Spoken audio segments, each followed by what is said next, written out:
Olá pessoal, tudo bem? Sejam bem-vindos novamente.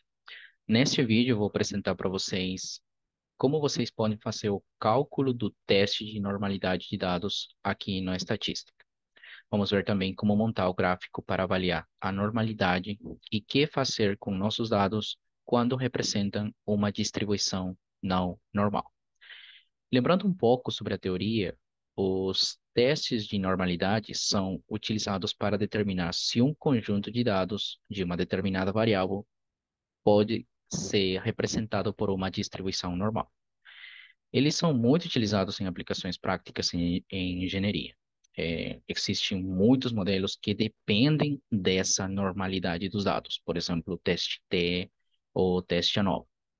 Então, dentre os testes existentes, um dos mais conhecidos é o teste de Shapiro, Shapiro-Wilk. E aqui no vídeo a gente vai mostrar como fazer isso. Aqui já na planilha do estatística, temos um conjunto de dados, especificamente de um estudo de concentração de ácido cítrico em uma fermentação. Então, queremos saber se nosso conjunto de dados é representativo do comportamento geral do nosso processo. Então, para fazer o análise de teste de normalidade, a gente tem que ir aqui no estatística, é o procedimento na estatística. Estatística básica aqui, estatística básica e estatística descritiva. Vamos, ok? Aqui, o primeiro que a gente tem que fazer é selecionar a variável resposta, que seria a concentração de ácido cítrico. A variável seria aqui.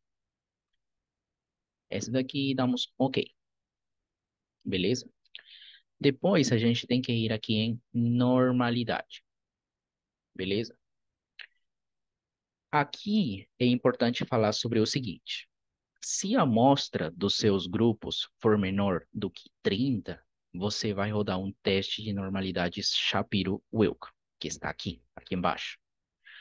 Por outro lado, se os grupos tiverem uma amostra maior do que 30, novamente, o teste mais indicado é o teste de Kolmogorov-Smirnov, para te dizer se você tem ou não uma distribuição normal.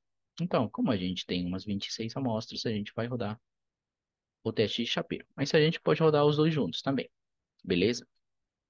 O seguinte é clicar aqui em histogramas. Vamos clicar aqui e temos esse resultado. O nosso valor P é de 0,735, beleza? É maior do que 0,05. É o que temos aqui. Então, se o valor P for maior do que o nível de significância, você não deve rejeitar a hipótese nula. Em outras palavras, os nossos dados seguem uma distribuição normal, beleza? Agora, se o valor P for menor ou igual ao nível de significância, estou falando sobre isso, for menor ou igual ao nível de significância, que é 0,005, você deve rejeitar a hipótese nula e concluir que seus dados não seguem uma distribuição normal. Para isso, eu trouxe aqui outro exemplo, seguindo a linha do exemplo anterior. Temos aqui a outra planilha, desculpem. Temos aqui esses dados. Seguindo a linha do exemplo anterior, temos aqui esses dados e a gente tem que fazer o teste de normalidade, beleza? O processo é similar do que a gente já viu. Então, vamos aqui na estatística, a gente já está aqui na estatística. Estatística básica, estatística descritiva, damos um OK. Selecionamos a variável em estudo, que seria T2, né? T2, que é o experimento 2, variável. E OK. Aqui a gente vai em normalidade e a gente faz o mesmo. A gente analisa os dois juntos. Vamos aqui em histogramas. E aqui, no exemplo 2, podemos ver que nossos dados não seguem uma distribuição normal, porque o valor P é menor do que o nível de significância, que o valor P aqui é 0,00054. Aqui a pergunta é: o que fazer com esses dados? Para nos ajudar a responder essa pergunta, existem as famosas transformações. Por exemplo, a transformação Box-Cox ou a transformação de Johnson, que são as mais conhecidas. Por que são importantes essas transformações? Então, algumas vezes é necessário usar cálculos, aplicar uma função aos dados que altera seus valores para que eles sigam mais perto de uma distribuição normal. Para quê? Para que dessa forma possamos analisar nossos dados através, por exemplo, de cartas de controle ou análise de capabilidade, por exemplo, que são análises posteriores. Então, a segunda parte desse vídeo eu vou explicar como fazer a transformação Box-Cox dos nossos dados. Então, o primeiro que a gente vai fazer é ir na planilha dos dados, beleza? Vamos minimizar aqui. Essa é a primeira planilha. E a segunda planilha é essa daqui, beleza? É a T2. A gente vai aqui em dados, desculpe, aqui em dados, Box-Cox, Transformation, Box-Cox, e a gente vai selecionar a variável. Depois vou explicar sobre o que é isso, esses valores lambda. Variáveis, a gente seleciona a variável em estudo e a gente faz um OK. Então, OK. OK. E a gente tem esse quadro. A gente pode fazer quatro coisas aqui. Eu vou explicando uma por uma, beleza? A gente pode ter o resultado, o resumo dos resultados. A gente dá aqui, clica aqui, e ao Analysis Box Cox segue essa função daqui. Depois eu explico o que é esse valor lambda. Aqui temos os dados transformados, temos os dados originais.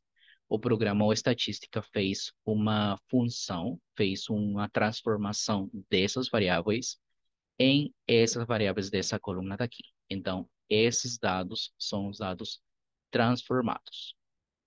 A gente também pode observar os histogramas do, dos dados não normais e dos dados transformados. A gente também pode ver aqui esse gráfico daqui. Então, vamos parar aqui um momento para explicar sobre esse gráfico. Esse gráfico daqui é o seguinte: se eu variar o lambda entre -5 e +5 para converter os dados, qual seria o menor valor do desvio padrão? Se eu usar aqui o valor de lambda mostrado aqui, que é -1,18, eu poderia transformar os dados não normais em dados normais. Em outras palavras, eu transformo os dados substituindo aqui esse lambda com esse valor para saber os dados transformados. Como analisamos isso? Se nossos dados transformados seguem uma distribuição normal, então a gente faz o mesmo procedimento que a gente já viu, só para saber se os nossos dados transformados seguem uma distribuição normal. Então, abrimos o último quadro que a gente já viu, esse último quadro, esse daqui, e a gente vai eh, colocar uma coluna de dados transformados. Para isso, vamos aqui, para escrever. Colocamos aqui, clica aqui em Write Back to Input Spreadsheet. Vamos atribuir uma coluna aos dados transformados. Nesse caso, eu vou dar um clique aqui e colocamos aqui a coluna do que a gente quer para ser substituída com os dados transformados. E nesse caso, eu vou fazer um clique aqui nessa coluna var3 e a gente vai aqui, fazemos uma atribuição e damos um OK. Vamos aceitar. E na teoria tem que substituir aqui. Temos que ir aqui na coluna dos dados, na planilha dos dados, para saber se a gente tem os dados transformados. E em efeito, a gente já tem os dados transformados aqui. Vamos dar um nome aqui.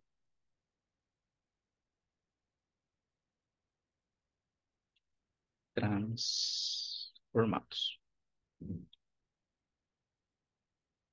Vamos aqui.